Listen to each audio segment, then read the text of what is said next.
ഞാൻ കുറച്ച് ഭയങ്കര സ്പീഡിൽ ഇങ്ങനെ നടന്നു വരികയാണ് ഈ ബട്ടറോട്ടുള്ള ബീച്ചിലൂടെ. നിങ്ങൾക്ക് രാത്രി നല്ലൊരു ഉറക്കം കിട്ടണമെങ്കിൽ നിങ്ങൾ ഡെയിലി ഇങ്ങനെ നല്ല സ്പീഡിലുള്ളൊരു നടത്തം ഓരോ ദിവസവും പാസ്സാക്കി കഴിഞ്ഞാൽ നിങ്ങൾക്ക് അന്നത്തെ രാത്രി നല്ല ഫ്രഷായിട്ട് ഉറങ്ങാൻ പറ്റും. ഇന്ന് ഉറക്കക്കുറവ് വലിയൊരു ആരോഗ്യ പ്രശ്നമാണ്. അവർക്കുള്ള ഏറ്റവും നല്ലൊരു മെഡിസിനാണ് രാവിലെ നല്ല നീട്ടി വലിച്ചിങ്ങനെ നടക്കുക എന്നുള്ളത്. ഓക്കെ, നമ്മളിങ്ങനെ നടന്നു വരുമ്പം നമ്മൾ മനസ്സിലാക്കേണ്ട ഒരു കാര്യമുണ്ട്. ഇത് നല്ലൊരു എനർജി ബൂസ്റ്റിംഗ് ആണ്. നമ്മൾ നന്നായിട്ട് ഇത് നടക്കുന്ന സമയത്ത് ഒരുപാട് ഓക്സിജനാണ് നമ്മൾ കൺസ്യൂം ചെയ്യുന്നത്. ഇത് ചെയ്യുമ്പോൾ എന്താവും, നമ്മൾക്ക് നല്ലൊരു ഫ്രഷ് എനർജി ഓരോ ദിവസവും ഫീൽ ചെയ്യാൻ നമ്മൾ ദിവസം നീട്ടി വലിച്ച് നടക്കുകയാണെങ്കിൽ നമുക്ക് സാധ്യമാവും.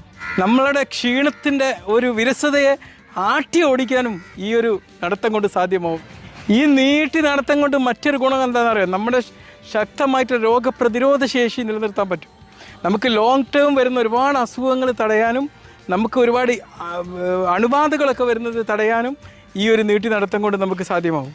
ഇനി നിങ്ങൾ നീട്ടി നടക്കാൻ എന്തൊരു ഓപ്ഷൻ കിട്ടിക്കഴിഞ്ഞാൽ നമ്മൾ നീട്ടി നടക്കാൻ വേണ്ടി തന്നെ തുനിയാ. ഓക്കെ, ഇനി ആർത്രൈറ്റിസ്, ജോയിൻറ്റ് പെയിൻ ഒക്കെ ഉള്ള ആൾക്കാർക്ക് ഇതിനെ മറികടക്കാൻ ചിലപ്പോൾ മറ്റ് എക്സസൈസൊക്കെ അവർക്ക് സാധ്യമല്ലാതിരിക്കാം. പക്ഷേ ഇത് അവർക്ക് പൂർണ്ണമായിട്ട് അവരെ ജോയിൻറ്റിനൊക്കെ നല്ലൊരു പവർ നൽകുന്ന, ജോയിൻറ്റിനെ സ്ട്രെങ്തൻ ചെയ്യുന്ന ഒരു എക്സസൈസാണ് ബ്രിസ്ക് വാക്കിംഗ് അല്ലെങ്കിൽ നീട്ടി വലിച്ചുള്ള നടത്തം എന്നുള്ളത്. തീർച്ചയായിട്ടും നമ്മളിങ്ങനെ നീട്ടി നടക്കുമ്പം നമുക്ക് നീട്ടി ശ്വാസം കൊടുക്കുന്നത് ശ്വാസം പുറത്തോട്ട് വിടുകയും ചെയ്യുന്നു.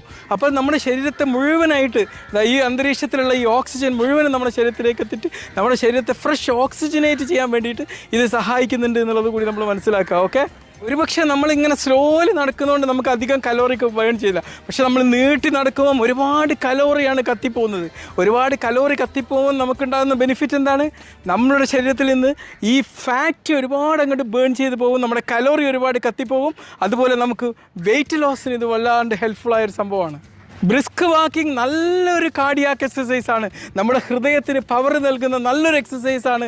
തീർച്ചയായിട്ടും നമ്മൾ ഡെയിലി നീട്ടി നടക്കുകയാണെങ്കിൽ നമുക്കറിയാം നമ്മുടെ ഈ ഓക്സിജൻ നന്നായിട്ട് യൂട്ടിലൈസ് ചെയ്യുന്ന സംഭവം ആയതുകൊണ്ട് നമ്മുടെ ഹൃദയത്തിന് ഈ ബ്രിസ്ക് വാക്കിംഗ് കൊണ്ട് ഒരുപാട് ബെനിഫിറ്റ് ഉണ്ട്. രാവിലെയോ വൈകുന്നേരമോ എപ്പോഴാണ് നിങ്ങൾക്ക് സമയം കിട്ടുന്നത്, നിങ്ങൾ നന്നായിട്ട് ബ്രിസ്ക് വാക്ക് ചെയ്യാൻ വേണ്ടി, നീട്ടി നടക്കാൻ വേണ്ടി സമയം കണ്ടെത്തുക. ഓക്കെ, നല്ലൊരു മാനസികാവസ്ഥ ഉണ്ടാക്കാൻ, നല്ലൊരു മാനസികാരോഗ്യത്തിനും ഈ ബ്രിസ്ക് വാക്കിംഗ് വളരെ ഹെൽപ്ഫുള്ളാണ്. അത് എങ്ങനെയാണെന്ന് വെച്ച് കഴിഞ്ഞാൽ നമ്മൾ നടക്കുന്ന സമയത്ത് നമ്മുടെ ശരീരത്തിൽ ഒരുപാട് എൻഡോർഫിനുകളാണ് ഉൽപ്പാദിപ്പിക്കുന്നത്. ഈ എൻഡോർഫിനുകൾ നമ്മുടെ ശരീരത്തിൽ നമ്മുടെ മൂഡ് എൻഹാൻസ് ചെയ്യാനും നമുക്ക് ഒരുപാട് നൽകാൻ ഒരുപാട് മറ്റു കാര്യങ്ങൾക്കും ഹെൽപ്ഫുള്ളായിട്ട് സംഭവമാണ്. തീർച്ചയായിട്ടും നന്നായിട്ട് നീട്ടി നടക്കാൻ വേണ്ടി നമ്മൾ സമയം കണ്ടെത്തുക. Okay, by.